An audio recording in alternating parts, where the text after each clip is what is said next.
It's here first from IPR. I'm Megan McKinney. County auditors across the state are trying to recruit more poll workers for this year's general election. And later in today's episode, we're going to take a look at a state lawmaker's effort to ban a toxic weed killer tied to a risk of Parkinson's disease. It's Wednesday, August 12th. A small community on the Mississippi River is creating more ways for citizens to influence future data center ordinances. IPR's Eliza Billingham reports. QTS is eyeing the city of Clinton for a 10-building hyperscale data center. The grassroots group Clintonians Against Data Centers has organized in opposition. The city is in the midst of drafting a data center ordinance and is asking the group's steering committee to meet with them publicly to discuss the ordinance line by line. Councilmember Greg O'Brien says prolonging the drafting process is a good idea. In the big picture, we're not really in any time constraints, so we have time and space to really do this the right way. The meeting between city officials and the grassroots group is set for September 1st at Eagle Point Lodge. The public is welcome to attend, but won't have a chance to speak. I'm Eliza Billingham, IPR News.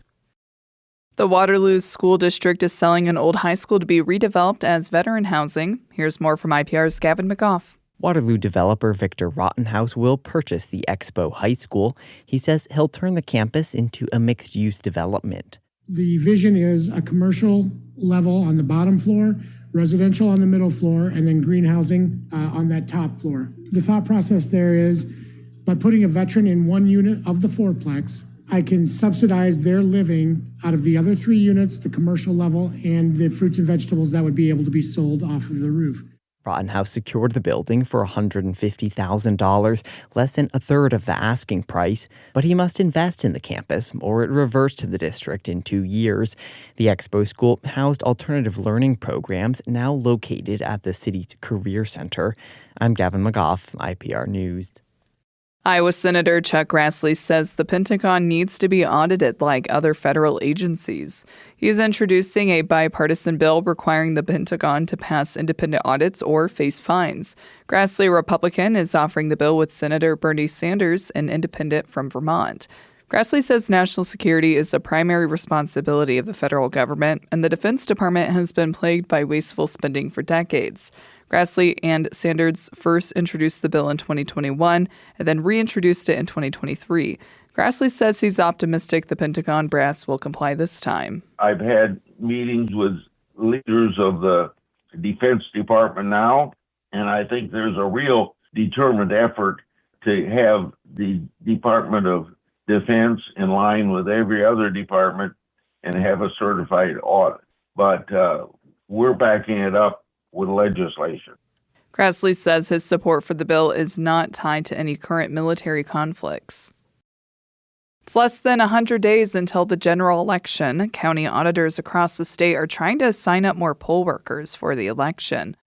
Woodbury County Auditor Michelle Scaff says finding poll workers in rural precincts is the biggest issue for most counties. Sometimes we have to pull individuals from Sioux City to go to some of those areas like Odo and different areas. So any individuals from the rural area or from cities outside of Sioux City, we would be more than happy to have them apply.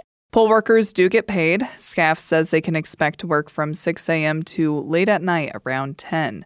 The Iowa Secretary of State's office is hosting a free webinar today at 11 o'clock on the website for those interested in becoming a poll worker. The website also has links where you can apply to be a poll worker. You're listening to Hear First from IPR. I'm Megan McKinney. Stay with us after the break. Lawmakers across the Midwest this year tried and failed to ban paraquat. It's a toxic weed killer that's been tied to Parkinson's disease. Among them was an Iowa state senator. We're going to hear more about the effort in just a moment. Welcome back. It's Here First from IPR. I'm Megan McKinney. Exposure to a highly toxic weed killer called paraquat is tied to a person's risk of developing Parkinson's disease. Iowa Senator Art Stade is living with the condition and is trying to get paraquat banned in the state.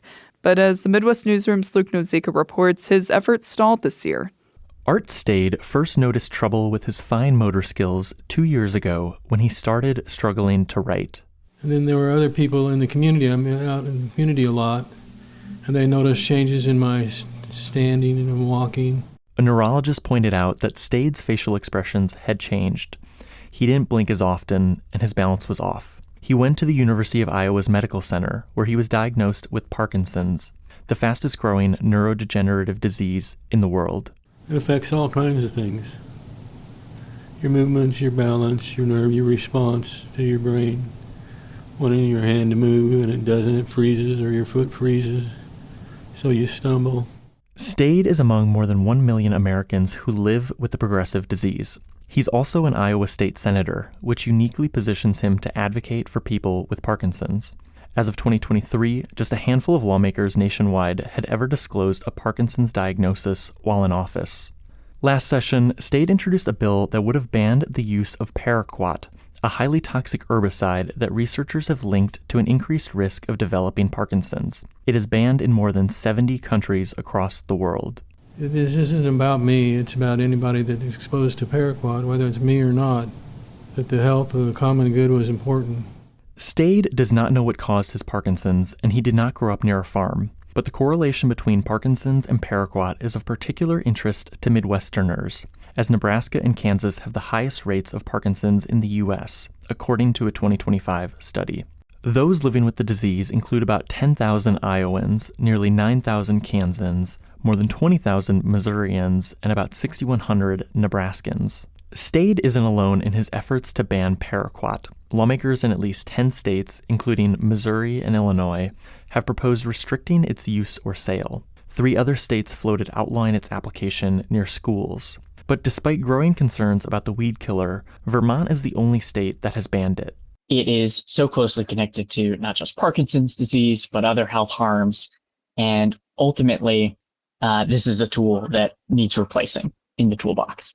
That's Jeff Horsfield, the legislative director for the Environmental Working Group, which has pushed for paraquat bans. He said while the EPA is reevaluating paraquat's safety, people who live near farms where paraquat is applied can't afford to wait for the federal agency to act. Data shows that while paraquat's use more than doubled in recent years, it accounts for only 2% of all pesticides applied across the U.S. Horsfield described it as an uncommon but dangerous chemical. We also know that paraquat can cause other health harms, including threats to kidneys, thyroid. It's an endocrine disruptor. It's also been connected to non-Hodgkin's lymphoma and other types of cancers. In Iowa, Stade's paraquat bill did not pass. One lawmaker who worked as a farmer told him it'd be a slippery slope that could lead to banning other pesticides. But proponents say outlawing paraquat has not harmed the food and agricultural industries in other nations, like Brazil. And they say there are safer options from other herbicides to non-chemical methods. I'm saying this is such a simple thing to do. It can really affect if it's affected one person's life or one family, then not having to have this disease, it's worth it. Stade plans to introduce a paraquat ban again next session in Des Moines. I'm Luke Nozica, the Midwest Newsroom. The Midwest Newsroom is a grant-funded collaboration including NPR, IPR News, and member stations in Kansas, Missouri, and Nebraska. It's also a member of the Trust Project. I'm Megan McKenney. Thanks for listening to Here First today. Great reporting from the Midwest Newsroom. Glad to share it with you. I hope you have a great Wednesday.